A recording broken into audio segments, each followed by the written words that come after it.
Passons maintenant à la correction de l'exercice 2. Donc à l'exercice 2, on a des données statistiques qui sont données ici directement calculées, avec la moyenne, la médiane, la concentration minimale et maximale. Vous avez ici les données brutes, et c'est à vous de retrouver la moyenne, la médiane, éventuellement la minimale, la maximale, et éventuellement donc l'écart entre la minimale et la maximale, ce qu'on appelle l'étendue. Quand on regarde ici, laquelle de ces deux villes a la plus forte concentration moyenne en PM10 entre le 16 et le 25, la première chose qu'on peut dire, c'est qu'à Lyon, la moyenne en PM10 est de 72,5 microgrammes par mètre cube. Donc ça, pourquoi? Parce que c'est écrit simplement dans l'énoncé, c'est spécifié ici. Maintenant, pour Grenoble, donc la moyenne à Grenoble, il faut donc utiliser le calcul mathématique, à savoir, on additionne l'ensemble des valeurs, en multipliant évidemment avec les effectifs, si il y a des effectifs, et on divise par l'effectif total. Alors il se trouve qu'ici, chaque donnée n'apparaît qu'une fois. Donc on fait 32 plus 39 plus 52 plus 57, etc. etc. Donc on écrit 32 plus 39 plus 52 plus etc. etc. plus 89, et on divise donc ici par ce qu'on appelle l'effectif total, à savoir combien il y a de données au total. Donc quand on regarde ici, 10 données différentes, donc on va diviser ici par 10. Et quand on calcule, on trouve 63,4 microgrammes par mètre cube.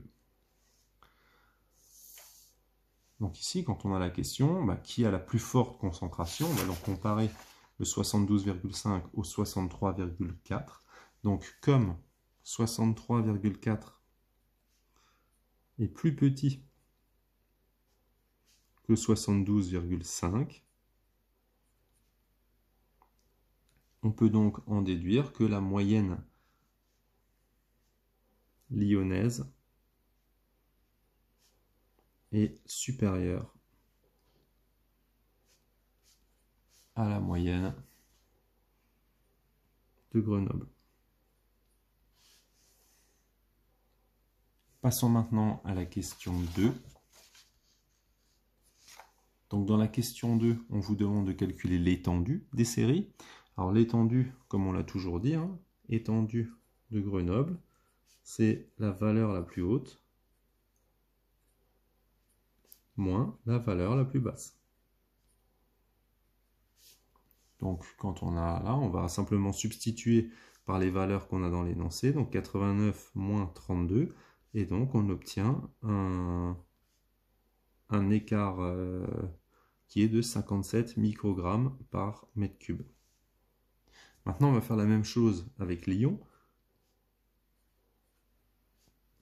Dès lors où on a mis ici valeur la plus haute moins valeur la plus basse, on n'a pas forcément besoin de le réécrire puisqu'on a compris la méthode, mais simplement on met quand même les quantités chiffrées. Donc on met 107 moins 22, et donc ça fait 85 microgrammes par mètre cube.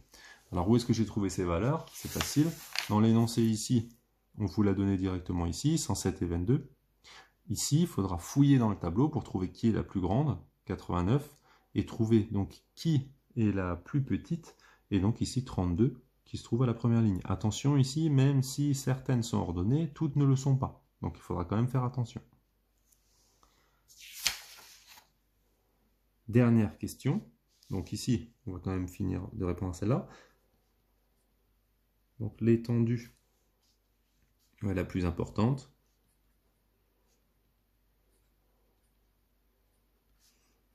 Et celle de la ville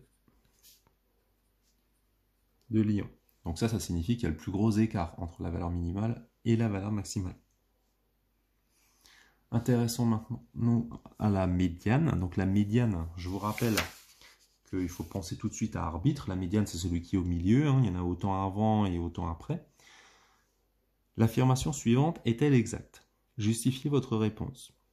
Du 16 au 25, le seuil d'alerte de 80 microgrammes par mètre cube par jour a été dépassé au moins 5 fois à Lyon. Donc première chose, on est à Lyon, donc on est dans ce cas de figure ici.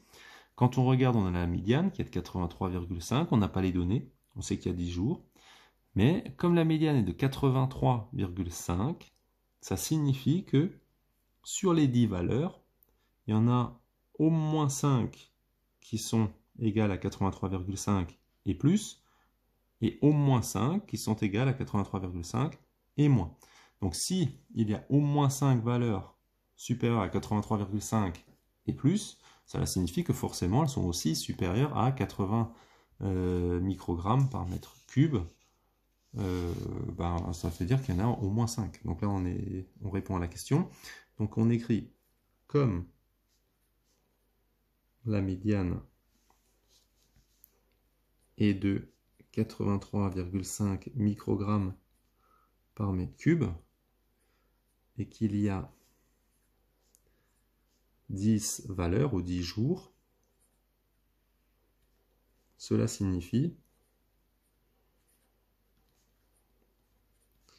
qu'il y a au moins 5 jours. Alors pourquoi 5 jours? Parce que c'est la moitié de 10.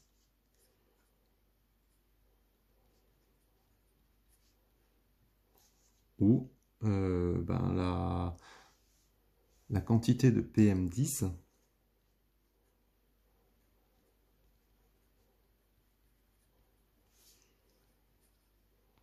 dépasse donc les 83,5 microgrammes par mètre cube. Si ça dépasse 83,5 microgrammes par mètre cube, ça dépasse aussi les 80 microgrammes par mètre cube. Et donc ici, il faut quand même répondre à la question, est-ce que c'est vrai, est-ce que c'est faux? Puisqu'on vous demande est-ce qu'elle est exacte, on peut donc dire que l'affirmation est donc correcte.